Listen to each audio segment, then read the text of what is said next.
জয়গুরু। আজ আমরা শুনব হরি মন্দির মার্জনের ফল। লিখছেন শ্রী কার্তিক বেরা। জয়গুরু।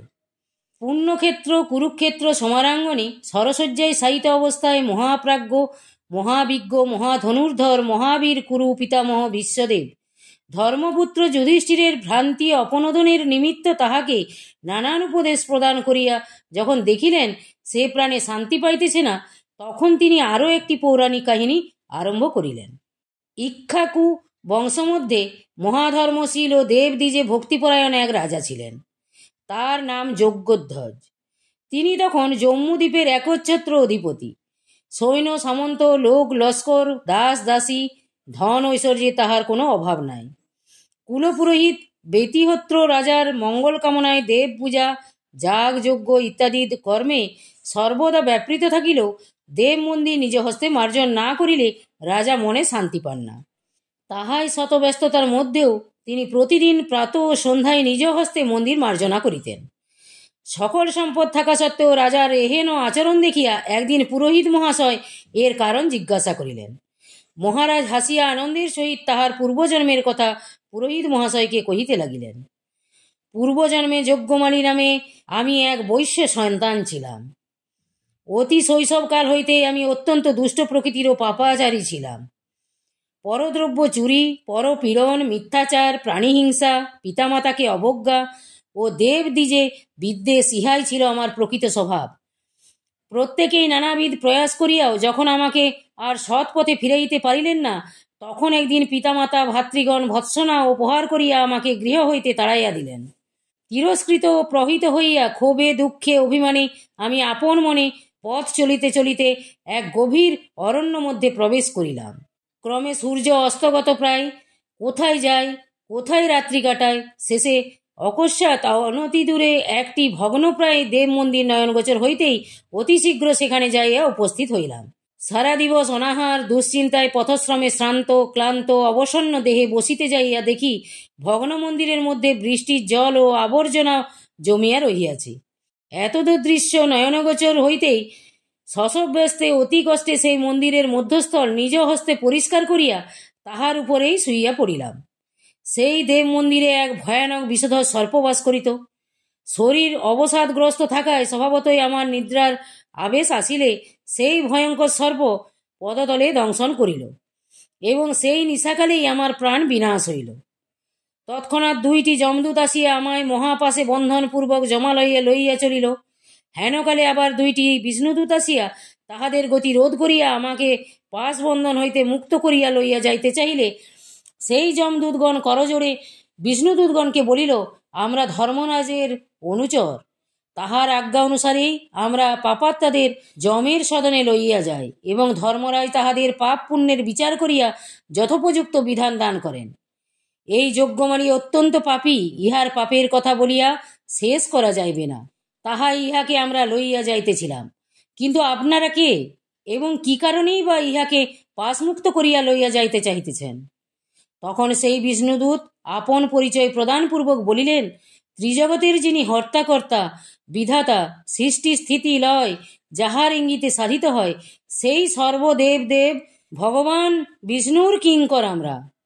তাহার আদেশ মাথায় লইয়াই আমরা সর্বত্র ভ্রমণ করিয়া বেড়াই।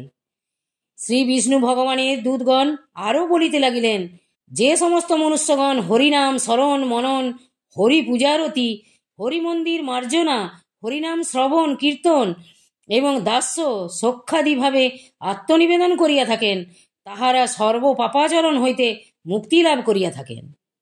সুতরাং তাহাদের কাহারও ওপর আপনাদিগের অধিকার নাই। এই সকল মনুষ্যের প্রতি একমাত্র আমাদেরই অধিকার। এই কথা বলিয়া বিষ্ণুদূতগণ আমাকে লইয়া অতি শীঘ্র বৈকুণ্ঠধামে উপস্থিত হইলেন। সেইখানে শত সহস্র যুগ স্থিতি করিয়া তদন্তরে ব্রহ্মলোকে শতকল্প বিহারপূর্বক তদন্তরে ইহলোক ও চতুর্দশ মন্বন্তরকাল স্বর্গলোকে ভোগ করিয়া বর্তমানে এই ইক্ষ্বাকু বংশে আমি পুনরায় জন্মলাভ করিয়া পরম সুখে কালযাপন করিতেছি। হে ব্রাহ্মণ, সেই অজ্ঞানে হরিমন্দির মার্জনের মহাপুণ্যে আমি ভগবান শ্রীহরির কৃপায় সুখ শান্তি লাভ করিয়া ধন্য কৃতকৃতার্থ হইয়াছি। নৃপতির শ্রীমুখ হইতে এই কথা শ্রবণ করিয়া ব্রাহ্মণ বীতিহোত্র তৎক্ষণাৎ তাহাকে বন্দনা করিয়া সর্বধর্মাধর্ম ত্যাগ করিয়া শ্রীগোবিন্দ পদে শরণ লইলেন। ব্রাহ্মণের বিবেক জাগ্রত হইল। তিনি আপন মনে ভাবিতে লাগিলেন, মহাপাপী দুরাচারী নরাধাম হইয়াও সম্পূর্ণ জীবন নানান দুষ্কর্মে রত থাকিয়াও সেই বিখ্যাত পাপী যজ্ঞমালী কেবলমাত্র একটিবার অজ্ঞানে হরিমন্দির মার্জনা করিয়া যদি পুণ্য অর্জন করিয়া থাকেন, তাহা হইলে সজ্ঞানে ভক্তি ভরে সেই ভগবান শ্রীহরির শ্রীচরণ কমলে শরণ লইয়া যদি তাহারই সেবা পূজা নাম সংকীর্তন জপ ধ্যানে মন প্রাণ সমর্পণ করিয়া সর্বত্র সমবুদ্ধি লইয়া তাহারই সৃষ্ট জীব জগতের সেবায় জীবন উৎসর্গ করিয়া থাকি, তাহা হইলে আরও অধিক পুণ্য সঞ্চিত হইবে।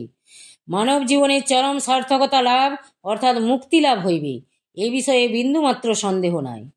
অতএব সুহৃদ পাঠকগণ, আপনারাও ভাবুন, যদি সর্বদেবময় গুরু জ্ঞানে সেই পতিত পাবন অনাথ শরণ শ্রীগুরু ভগবানের শরণ লইয়া তাহারই সেবায় জীবন উৎসর্গ করা যায়, তাহা হইলে যে জীবন ধন্য হইয়া যাইবে তাহা খুব সহজেই কল্পনা করা যায়।